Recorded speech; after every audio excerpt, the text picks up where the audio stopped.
नमस्कार साथियों, आप लोगों का फिर से स्वागत है हमारे YouTube channel CGPSC and CG Vyapam पर।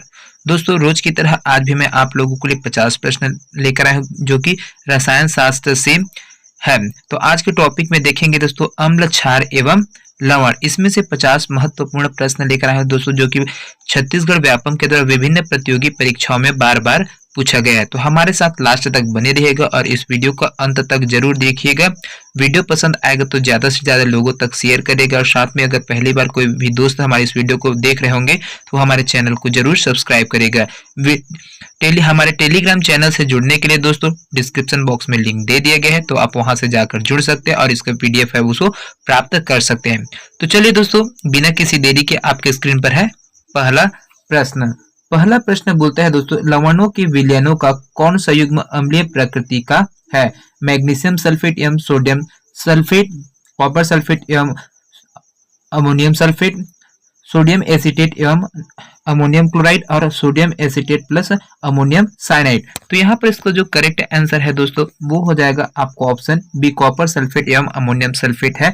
उनकी जो प्रकृति है वो अम्लीय प्रकृति का होता है। इस प्रश्न को सीजी व्यापम के द्वारा फूड इंस्पेक्टर का एग्जाम हुआ था 2022 में, उसमें पूछा गया प्रश्न है। चलिए अगला प्रश्न की ओर बढ़ते हैं। अगला प्रश्न है आपका, विद्युत अपघट्यों के निम्न विलयनों में से किस एक युग्म का पीएच 7 से अधिक होता है? अमोनियम एसीटेट एक्वा सॉल्यूशन में, या फिर अमोनियम कार्बोनेट एक्वा में है उसमें, या फिर फेरिक ट्राइक्लोराइड है, या फिर कॉपर सल्फेट, या फिर सोडियम क्लोराइड एक्वा सॉल्यूशन, या फिर पोटेशियम क्लोराइड एक्वा सॉल्यूशन में, या फिर सोडियम एसिड एवं पोटेशियम साइनाइड। तो यहाँ पर जो विद्युत अपघट्य है दोस्तों उसके जो युग्म है उसके पीएच है वो 7 से अधिक होते हैं। तो उसमें सोडियम एसीटेट है और पोटेशियम साइनाइड है, उनका है वो रहता है। ऑप्शन डी आपका बिल्कुल सही है। चलिए अगला प्रश्न की ओर बढ़ते हैं।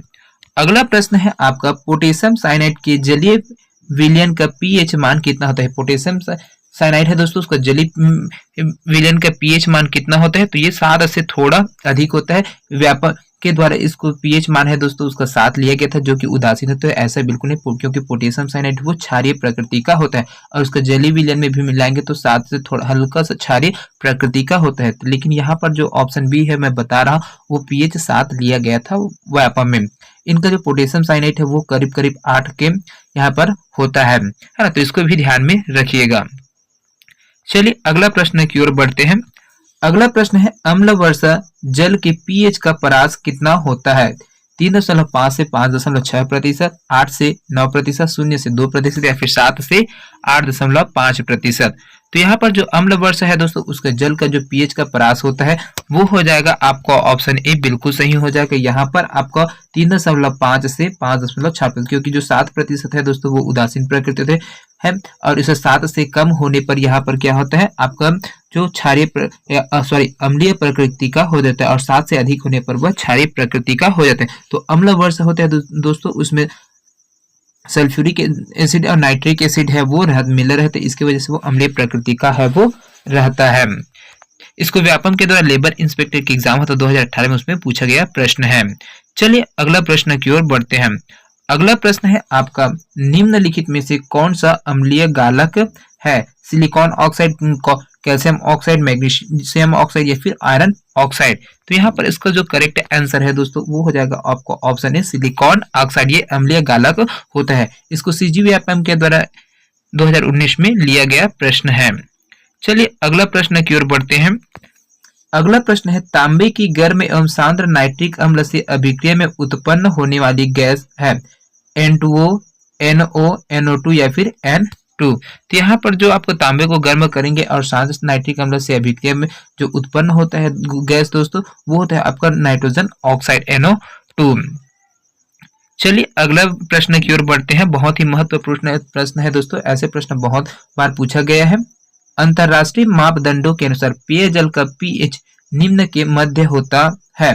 तो 3.5 से 6.5%, 5.5 से 9.5% या फिर 7% से 12% या फिर 1.5 से 5.5%। तो यहाँ पर पेयजल का पीएच पूछा गया है तो दोस्तों ये होता है आपका ऑप्शन बी बिल्कुल सही हो जाएगा, 5.5 से 9.5%। चलिए अगला प्रश्न की ओर बढ़ते हैं। अगला प्रश्न है बहुत ही महत्वपूर्ण प्रश्न है, निम्नलिखित कथनों में कौन से कथन सही है। यहाँ पर जो स्टेटमेंट दिया है दोस्तों, 3 स्टेटमेंट दिया है, उसमें जो जो स्टेटमेंट सही है उसको आपको यहाँ पर कथन में बताना है। तो देखिए यहाँ पर पहला स्टेटमेंट क्या बोलते हैं, लिटमस सॉल्यूशन एक बैंगनी डाई है जिसे शैवाल से निकाला जाता है। दूसरा है, जब लिटमस सॉल्यूशन न तो अम्लीय हो और न ही क्षारीय हो तो इसका रंग बैंगनी होता है। तीसरा स्टेटमेंट दिया हुआ है, हल्दी और लाल गोभी के पत्ते भी विलयन में अम्ल या क्षार की उपस्थिति का संकेत देता है। तो यहाँ पर कौन कौन सा है दोस्तों जो सही हो जाएगा, तो इसका जो करेक्ट आंसर है दोस्तों वो आपका तीनों है वो सही हो जाएगा। पहला स्टेटमेंट, दूसरा स्टेटमेंट और तीसरा स्टेटमेंट बिल्कुल सही हो जाएगा, क्योंकि लिटमस सॉल्यूशन है दोस्तों बैंगनी डाई होता है जिससे शैवाल से है वो प्राप्त किया जाता है। और आपका जब लिटमस सॉल्यूशन न तो अम्लीय हो और न ही क्षारीय हो तो इसका रंग बैंगनी रंग का होता है। अगर अम्लीय प्रकृति का होगा तो चेंज हो जाएगा रंग है उसमें। और हल्दी और लाल गोभी के पत्ते की विलयन में भी अम्ल और क्षार की उपस्थिति का संकेत रहता ही है। चलिए अगला प्रश्न की ओर बढ़ते हैं। अगला प्रश्न है आपका यहाँ पर, निम्नलिखित कथनों में से कौन सा कथन सही है। क्षारीय धातु इतनी गर्म होती है कि इन्हें चाकू से काटा जा सकता है। सोडियम और पोटेशियम क्षारीय धातुओं के उदाहरण है। तीसरा स्टेटमेंट है, क्षारीय धातु को कार्बन के अपर रूपों के रूप में भी जाना जाता है। तो यहाँ पर कौन सा कथन है दोस्तों जो सही है, तो यहाँ पर देखिए आपका पहला और दूसरा स्टेटमेंट है वो बिल्कुल सही है। क्षारीय धातु इतनी नरम होती है कि इन्हें चाकू से काटा जा सकता है। दूसरा, सोडियम और पोटेशियम क्षारीय धातुओं के उदाहरण है। तो ये दोनों स्टेटमेंट सही है। और आपका तीसरा स्टेटमेंट है वो बिल्कुल गलत हो जाए, क्षारीय धातु को कार्बन के अपर रूप में जाना जाता है, तो ये स्टेटमेंट है वो बिल्कुल गलत है। तो इस प्रकार से जो आपका ऑप्शन है वो बिल्कुल सही हो जाएगा, कथन 1 और 2 सही है। चलिए अगला प्रश्न की ओर बढ़ते हैं। अगला प्रश्न है आपका, नींबू खट्टा किस कारण से होता है। नींबू में क्या रहता है दोस्तों जिसकी वजह से है यह खट्टा रहता है, तो नींबू में दोस्तों साइट्रिक अम्ल है की उपस्थिति के कारण ये क्या होता है, खट्टा होता है। चलिए अगला प्रश्न की ओर बढ़ते हैं। यहाँ पर अगला प्रश्न है आपका, निम्नलिखित में से कौन सा युग्म सही सुमेलित नहीं है। एस्कार्बिक अम्ल नींबू में, माल्टोज माल्ट में, एसिटिक अम्ल दही में, या फिर फॉर्मिक अम्ल है वो लाल चींटी में। तो यहाँ पर जो सुमेलित नहीं है दोस्तों उसमें आपको ऑप्शन ए बिल्कुल सही हो जाएगा। एस्कार्बिक अम्ल है वो नींबू में है वो नहीं पाया जाता है। नींबू में जो साइट्रिक अम्ल है वो पाया जाता है। माल्टोज में आपका माल्ट है वो पाया जाता है। एसिटिक अम्ल दही में रहता है और फॉर्मिक अम्ल लाल चींटी में रहता है, लेकिन एस्कार्बिक अम्ल नींबू में नहीं, तो इसमें साइट्रिक अम्ल है वो रहता है। चलिए अगला प्रश्न की ओर बढ़ते हैं। बहुत ही महत्वपूर्ण प्रश्न है दोस्तों, नीला थोथा क्या है। Copper sulphate, calcium sulphate, iron sulphate या फिर सोडियम सल्फेट। तो यहाँ पर नीला थोथा है दोस्तों आपका कॉपर सल्फेट होता है, क्योंकि कॉपर सल्फेट है यहाँ पर इंटू 5H2O इनका जो रासायनिक सूत्र है वो होता है। कॉपर सल्फेट में 5 जल के अणु भी ऐड रहता है, तो CuSO4 इंटू 5H2O ये रहता है। चलिए अगला प्रश्न की ओर बढ़ते हैं। अगला प्रश्न है आपका, चूना पत्थर का रासायनिक नाम है। Calcium carbonate, calcium chloride, sodium chloride या फिर सोडियम सल्फाइड। यहाँ पर चूना पत्थर का जो रासायनिक नाम है दोस्तों वो होता है आपका कैल्शियम कार्बोनेट होता है। इनका रासायनिक सूत्र है CaCO3 होता है। चलिए अगला प्रश्न की ओर बढ़ते हैं। अगला प्रश्न है यहाँ पर, सूची 1 को सूची 2 से सुमेलित करना है। उसके बाद नीचे में जो कूट दिया है उसके साथ पर आपको आंसर है उसको बताना है। तो यहाँ पर देखिए दोस्तों, आपका जो यहाँ पर जो अम्ल दिया है और वहां पर जब उसका स्रोत दिया है तो उसको आपको मिलाना है। तो लैक्टिक अम्ल है दोस्तों वो किस में पाया जाता है, तो लैक्टिक अम्ल आपका है, लैक्टिक अम्ल है वो दूध में पाया जाता है। एसिटिक अम्ल है, एसिटिक अम्ल आपका सिरका में पाया जाता है। साइट्रिक अम्ल है वो नींबू में पाया जाता है। और ब्यूटायरिक अम्ल है वो दुर्गंध युक्त मक्खन में पाया जाता है। चलिए अगला प्रश्न की ओर बढ़ते हैं। अगला प्रश्न भी सूची 1 दिया है, सूची 2 दिया है दोस्तों, उसको आपको यहाँ पर मिलाकर जो कूट में दिया है आंसर उसको आपको सेलेक्ट करना है। तो यहाँ पर देखिए आपका जो है ना अचार है वो किस में है, तो अचार है आपका दोस्तों ये आ जाएगा एसिटिक। अचार में एसिटिक अम्ल मिला रहता है। जो खट्टा दूध है वो लैक्टिक एसिड होता है। सेब है उसमें मैलिक एसिड होता है। और शीतल पेय एवं सोडा वाटर है उसमें कार्बोनिक अम्ल है वो पाया जाता है। चलिए अगला प्रश्न की ओर बढ़ते हैं। अगला प्रश्न है, चूने के पानी में क्या होता है? Calcium hydroxide, sodium hydroxide, calcium chloride या फिर उपयुक्त में से कोई नहीं। इसको पटवारी के एग्जाम में पूछा गया दोस्तों प्रश्न बहुत ही महत्वपूर्ण है। चूने के पानी में होता क्या चीज है? तो ये आपको ऑप्शन ए बिल्कुल सही हो जाएगा, कैल्शियम हाइड्रोक्साइड है वो प्रेजेंट होता है। क्योंकि यहाँ पर देखिए दोस्तों, जो कैल्शियम हाइड्रोक्साइड वो पारंपरिक रूप से स्लेग्ड लाइम या फिर बुझा हुआ चूना भी कहा जाता है, इसको भी ध्यान में रखिएगा। चलिए अगला प्रश्न की ओर बढ़ते हैं। अगला प्रश्न है आपका यहाँ पर, निम्नलिखित में से कौन सा एक एसिटिक अम्ल का परीक्षण नहीं है?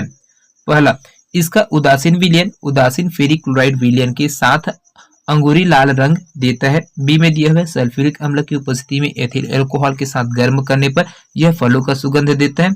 ऑप्शन सी में दिया है, यह मर्क्यूरी क्लोराइड के साथ सफेद अवक्षेप देता है जो भूरे रंग में परिवर्तित होता है। और ऑप्शन डी में, इसका जली विलयन नीले लिटमस को लाल कर देता है। तो यहाँ पर इसका जो करेक्ट आंसर है दोस्तों वो हो जाएगा आपको ऑप्शन सी बिल्कुल सही हो जाएगा।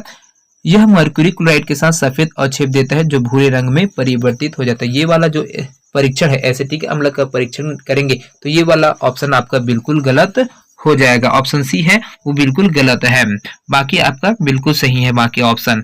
चलिए अगला प्रश्न की ओर बढ़ते हैं।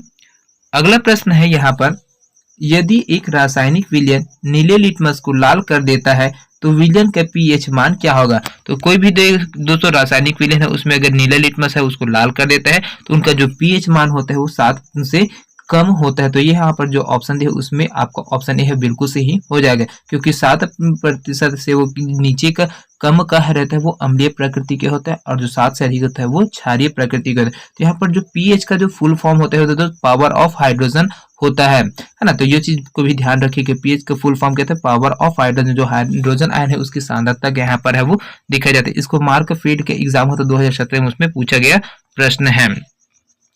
चलिए अगला प्रश्न की ओर बढ़ते हैं। अगला प्रश्न है, कथन दिया है और उसका कारण दिया है, उसको आप में देखकर आंसर है उसको बताना है। तो कथन क्या बोलते हैं दोस्तों, फार्मिक अम्ल एसिटिक अम्ल से प्रबल अम्ल है। कारण क्या है, फार्मिक अम्ल एक कार्बनिक अम्ल है। तो यहाँ पर कौन सा सही है दोस्तों? तो इसका जो करेक्ट आंसर है दोस्तों वो हो जाएगा आपका ऑप्शन बी बिल्कुल सही हो जाएगा। ए तथा बी दोनों सही है, परंतु बी अ की सही व्याख्या नहीं करता है। फार्मिक अम्ल में एसिटिक अम्ल से प्रबल अम्ल है दोस्तों, तो ये बिल्कुल सही है, लेकिन फार्मिक अम्ल एक कार्बनिक अम्ल है तो ये यहाँ पर इसका स्टेटमेंट है वो गलत हो जाएगा, क्योंकि फार्मिक अम्ल में दोस्तों हाइड्रोजन बंद होने के कारण वह एसिटिक अम्ल से प्रबल अम्ल होता है। चलिए अगला प्रश्न की ओर बढ़ते हैं। अगला प्रश्न है आपका, निम्न में से कौन उर्वरक मृदा में सर्वाधिक अम्लता छोड़ता है? Ammonium nitrate, ammonium sulphate, calcium ammonium nitrate या फिर यूरिया। तो यहाँ पर जो उर्वरक मृदा में सर्वाधिक अम्लता छोड़ता है दोस्तों तो वो क्या होता है, अमोनियम सल्फेट होता है। आपका ऑप्शन बी बिल्कुल सही हो जाएगा। चलिए अगला प्रश्न की ओर बढ़ते हैं। अगला प्रश्न है आपका, शुद्ध जल का पीएच मान कितना होता है? 2 होता है, 9 होता है, 7 होता है या फिर 14 होता है? तो शुद्ध जल का पीएच मान है दोस्तों वो 7 होता है। आपका ऑप्शन सी है बिल्कुल सही हो जाएगा। चलिए अगला प्रश्न की ओर बढ़ते हैं। अगला प्रश्न है, एक सामान्य उपजाऊ मिट्टी जिसमें सामान्य फसलें ली जा सके उसका पीएच मूल्य कितना होता है? 3, 4 या फिर 6 से 7 या फिर इनमें से कोई नहीं। तो जो सामान्य मिट्टी है दोस्तों, उपजाऊ मिट्टी, उसका जो पीएच मान होता है जिसमें फसल लिया जा सकता है तो उसका जो पीएच मान होता है 6 से 7% है वो होता है। चलिए अगला प्रश्न की ओर बढ़ते हैं। अगला प्रश्न है आपका, एंटासिड होते हैं भस्म, अम्ल, लवण या फिर बफर या फिर इनमें से कोई नहीं। तो एंटासिड क्या होते हैं दोस्तों, एक प्रकार से यह भस्म है वो होता है। एंटासिड क्षार होते हैं जिसमें भस्म भी कहा जाता है, क्षारीय प्रकृति के रहते हैं और इस वजह से इसको भस्म है वो कहा जाता है। इसको सीजीपीएससी में 2016 में इस प्रश्न को पूछा गया था। चलिए अगला प्रश्न की ओर बढ़ते हैं दोस्तों। अगला प्रश्न है आपका, एक विलयन लाल लिटमस को नीला कर देता है तो विलयन का पीएच क्या होगा? तो 7 होगा, 1 होगा, 5 हो गया या फिर 6.5 हो गया या फिर इनमें से कोई नहीं होगा। तो यहाँ पर देखिए दोस्तों, जो आपका प्रश्न पूछा गया है वो एक विलयन लाल लिटमस को नीला करेगा, कब करेगा? वह जब क्षारीय विलयन होगा तभी उसको क्या है वो लाल करता है। तो यहाँ पर जो क्षारीय विलयन है तो ये पीएच का मान हुआ क्या है दोस्तों, 7 से अधिक होना चाहिए। तो इस प्रकार से इसका ऑप्शन ई है वो बिल्कुल सही हो जाएगा, इनमें से कोई नहीं है ना, क्योंकि विलयन है वो लाल लिटमस को नीला कर देता है। तो कब करेगा, क्षारीय प्रकृति का रहेगा तब। तो यहाँ पर ऑप्शन में 7 से अधिक नहीं दिया गया, इस वजह से इनमें से कोई नहीं लिया गया। सीजीपीएससी के अंदर इसको 2014 में इस प्रश्न को पूछा गया था। चलिए अगला प्रश्न की ओर बढ़ते हैं। अगला प्रश्न है अमोनियम क्लोराइड का विलयन है अम्लीय प्रकृति, क्षारीय या फिर उदासीन या फिर कोई नहीं। तो यहाँ पर अमोनियम क्लोराइड का जो विलयन होता है वो दोस्तों वो क्या होता है, अम्लीय प्रकृति का है, वो होता है। चलिए अगला प्रश्न की ओर बढ़ते हैं।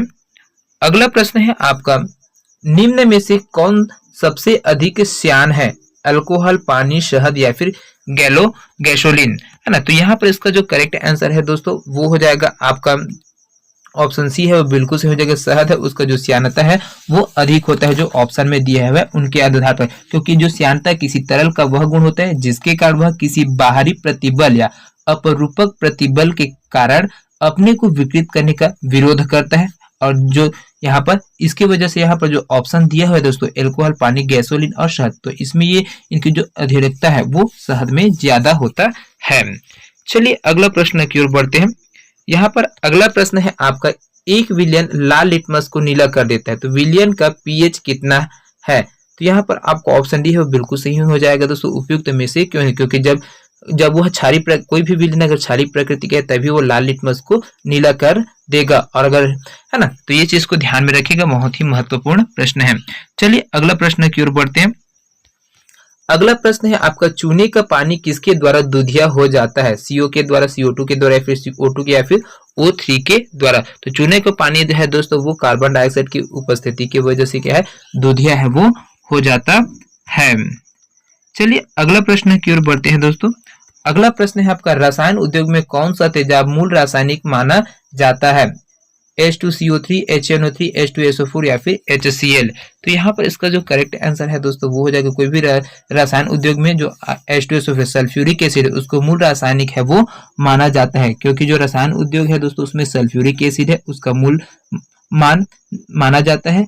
कारण क्या है कि जो सल्फ्यूरिक एसिड है उसका सर्वाधिक उपयोग पेट्रो रसायन उद्योग में किया जाता है, और प्रयोगशाला में इसको दोस्तों जो गंदगी साफ करने के लिए भी इसका उपयोग है वो किया जाता है। चलिए अगला प्रश्न की ओर बढ़ते हैं।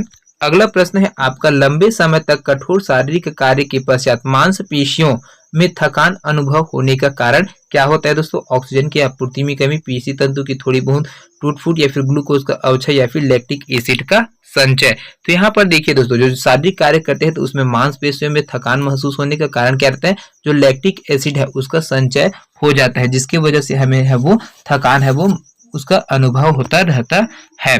चलिए अगला प्रश्न की ओर बढ़ते हैं। यहाँ पर अगला प्रश्न है, निम्नलिखित में से कौन सा यौगिक लुईस अम्ल नहीं है, AlCl3, BF3, NH3 या फिर FeCl3। तो यहाँ पर जो लुईस अम्ल नहीं है दोस्तों वो हो जाएगा आपका अमोनिया, है ना, अमोनिया NH3 है, ये क्या है, लुईस अम्ल नहीं होता, यह लुईस क्षार होता है। और शेष यौगिक है क्या है, AlCl3, BF3 या FeCl3, ये लुईस अम्ल होते हैं, लेकिन अमोनिया वो लुईस क्षार होता है। चलिए अगला प्रश्न की ओर बढ़ते हैं।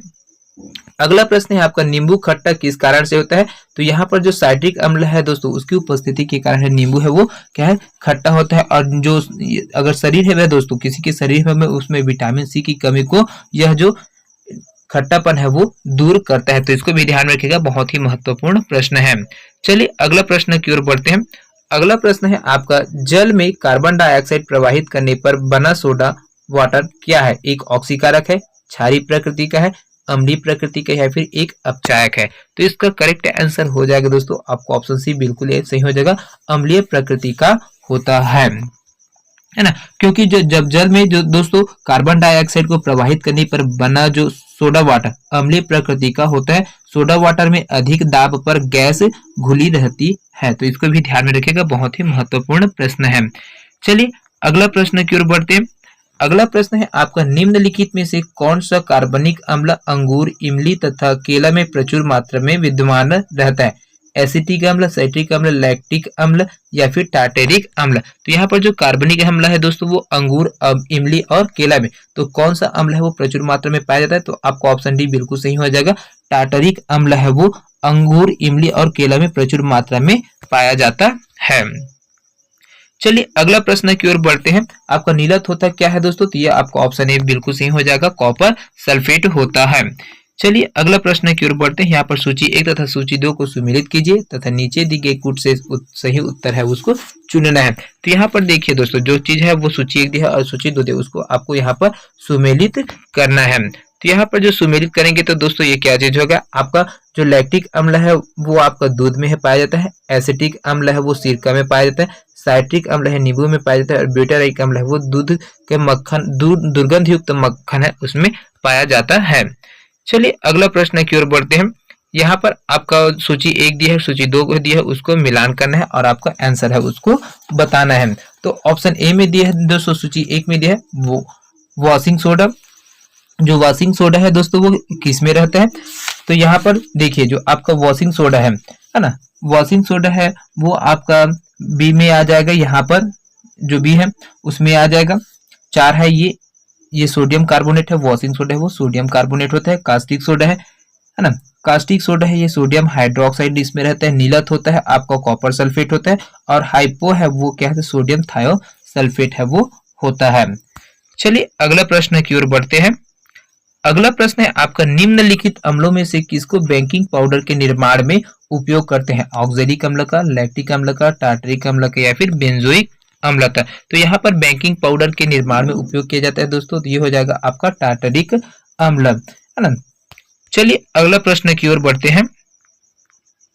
अगला प्रश्न है आपका, खाने का सोडा है sodium chloride, sodium bicarbonate, sodium sulphate या फिर सोडियम हाइड्रोक्साइड। तो खाने का सोडा होता है वो क्या होता है दोस्तों, आपका ऑप्शन बी है वो बिल्कुल सही हो जाएगा। यहाँ पर सोडियम बाइकार्बोनेट है वो होता है, क्योंकि सोडियम हाइड्रोजन कार्बोनेट दोस्तों, जो सोडियम बाइकार्बोनेट है, इस सोडियम बाइकार्बोनेट का सूत्र होता है NaHCO3। ये सोडियम बाइकार्बोनेट का सूत्र होता है और यह एक सफेद क्रिस्टलीय ठोस पदार्थ होता है। इसका उपयोग बेकिंग पाउडर के रूप में होता है। सोडियम हाइड्रोजन कार्बोनेट और बेकिंग सोडा कहलाता है, तो इसको भी ध्यान में रखिएगा। चलिए अगला प्रश्न की ओर बढ़ते हैं। अगला प्रश्न है आपका, सिरके में कौन सा अम्ल पाया जाता है, लैक्टिक अम्ल, साइट्रिक अम्ल, मैलेइक अम्ल या फिर एसिटिक अम्ल। तो यहाँ पर आपका जो सिरका है दोस्तों उसमें कौन सा अम्ल है वो पाया जाता है, तो यहाँ पर एसिटिक अम्ल है वो पाया जाता है। चलिए अगला प्रश्न की ओर बढ़ते हैं। अगला प्रश्न है आपका, धोने के सोडे का रासायनिक सूत्र है NaOH, Na2CO3 या फिर NaHCO3 या फिर CaOH ट्वाइस। तो यहाँ पर इसका जो करेक्ट आंसर है वो दोस्तों वो हो जाएगा आपका, धोने के जो सोडा है उसका रासायनिक सूत्र है Na2CO3 होता है, क्योंकि जो का है ना, क्योंकि आपका जो वॉशिंग सोडा है दोस्तों उसको धोने के सोडा सोडियम कार्बोनेट का प्रयोग कपड़ा धोने की साबुन में होता है और इसका जो सूत्र है वो क्या है, Na2CO3 वो रहता है। चलिए अगला प्रश्न की ओर बढ़ते हैं। अगला प्रश्न है दोस्तों, फोटोग्राफी में स्थायीकरण के रूप में प्रयुक्त होने वाला रसायन है sodium sulphate, sodium thiosulphate, ammonium persulphate या फिर बोरेक्स सुहागा। यहाँ पर फोटोग्राफी में जो स्थायीकरण के रूप में प्रयुक्त होने वाला जो रसायन होता है दोस्तों वो होता है आपका सोडियम थायोसल्फेट है वो होता है, क्योंकि सोडियम थायोसल्फेट है दोस्तों इसका उपयोग फोटोग्राफी में नेगेटिव एवं पॉजिटिव के स्थायीकरण में किया जाता है और इसका उपयोग चांदी और सोने के निष्कर्षण में भी किया जाता है, तो इसको भी ध्यान में रखिएगा। चलिए अगला प्रश्न की ओर बढ़ते हैं।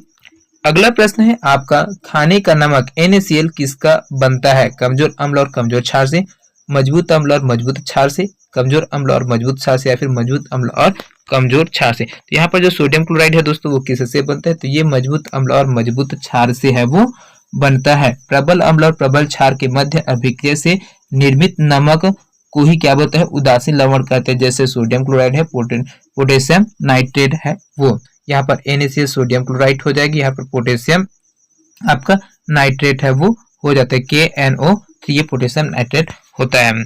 चलिए अगला प्रश्न की ओर बढ़ते हैं।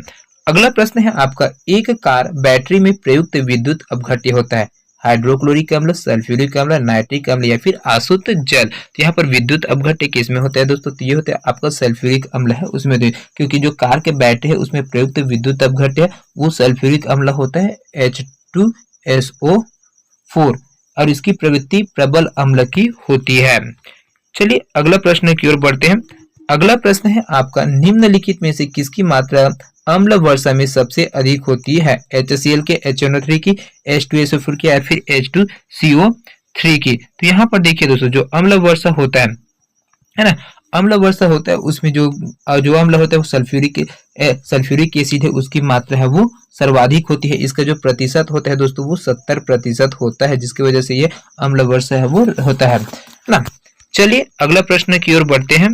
अगला प्रश्न है आपका, नाइट्रोजन का एक यौगिक जो अम्लीय प्रकृति का है वह क्या है? NH3, NH2OH, N3H या फिर NH2NH2। तो यहाँ पर इसका करेक्ट आंसर हो जाएगा दोस्तों आपको ऑप्शन सी बिल्कुल सही हो जाएगा। N3H है वो अम्लीय प्रकृति का होता है नाइट्रोजन का। चलिए अगला प्रश्न की ओर बढ़ते हैं। अगला प्रश्न है दोस्तों, एक 1 × 10⁻⁸ मीटर HCl का pH मान कितना है? 8%, 6.99%, 7.01% या फिर 6.00%। तो यहाँ पर 1 × 10⁻⁸ HCl का pH मान है दोस्तों वो होता है 6.99% है वो रहता है। चलिए अगला प्रश्न की ओर बढ़ते हैं। अगला प्रश्न है आपका, एक नॉर्मेलिटी का जो सोडियम हाइड्रोक्साइड है को उदासीन करने के लिए 10 ml 0.5 नॉर्मेलिटी के हाइड्रोक्लोरिक अम्ल की आवश्यकता होती है। तो सोडियम हाइड्रोक्साइड का आयतन क्या होगा? 5 मिलीमीटर, 10 मिलीमीटर, 15 मिलीलीटर या फिर 20 मिलीलीटर। तो यहाँ पे इसका जो करेक्ट आंसर है दोस्तों वो हो जाएगा आपका ऑप्शन ही है वो सही हो जाएगा 5 मिलीलीटर। तो यहाँ पर जो नॉर्मलता निकालने का जो सूत्र होता है दोस्तों उसको आपको देखना पड़ेगा, NeV/1000 होता है। तो इसके फॉर्मूला से आप निकालोगे तो यह जो नॉर्मेलिटी है वो निकल जाएगा। चलिए अगला प्रश्न की ओर बढ़ते हैं। अगला प्रश्न है आपका, निम्न अभिक्रिया में कौन सी स्पीसीज अम्ल की भांति व्यवहार करती है? तो यहाँ पर जो समीकरण दिया है दोस्तों उसमें जो कौन सी स्पीसीज जो अम्ल की भांति व्यवहार करता है तो वो हो जाएगा आपका NH4 1+ है, ये हो जाएगा। चलिए अगला प्रश्न की ओर बढ़ते हैं। अगला प्रश्न है आपका, सोडियम एसीटेट का जलीय विलयन होता है क्षारकीय, उदासीन, अम्लीय या फिर उभयधर्मी। तो यहाँ पर सोडियम एसीटेट है दोस्तों उसका जो जलीय विलयन होता है वो क्षारीय प्रकृति का है वो रहता है, क्योंकि जो जल में दोस्तों सोडियम एसीटेट है उसको आयनीकरण के परिणाम स्वरूप जलीय विलयन की प्रकृति है वो क्षारीय हो जाती है। चलिए दोस्तों आज के सेशन का अंतिम प्रश्न है ये, कौन सा कथन सत्य है? उदासीन लवण के जल अपघटन से अम्ल और क्षार प्राप्त होते हैं। ऑप्शन बी, अम्ल तथा क्षार क्रिया करके हमेशा उदासीन लवण बनाते हैं। ऑप्शन सी, कॉस्टिक सोडा से साइट्रिक अम्ल का उदासीनीकरण करने पर उदासीन लवण बनता है। और ऑप्शन डी, अमोनियम नाइट्रेट अम्लीय लवण है। तो यहाँ पर इसका जो करेक्ट सत्य कथन है दोस्तों वो क्या हो जाएगा आपको ऑप्शन डी बिल्कुल सही हो जाएगा, अमोनियम नाइट्रेट अम्लीय लवण होता है। तो दोस्तों ये 50 प्रश्न आप लोगों को कैसे लगा कमेंट करके जरूर बताइएगा। वीडियो पसंद आया होगा तो ज्यादा से ज्यादा लोगों तक शेयर करें। तो मिलते हैं अगले वीडियो में दोस्तों, तब तक के लिए जय हिंद, जय Chhattisgarh. Thank you so much दोस्तों।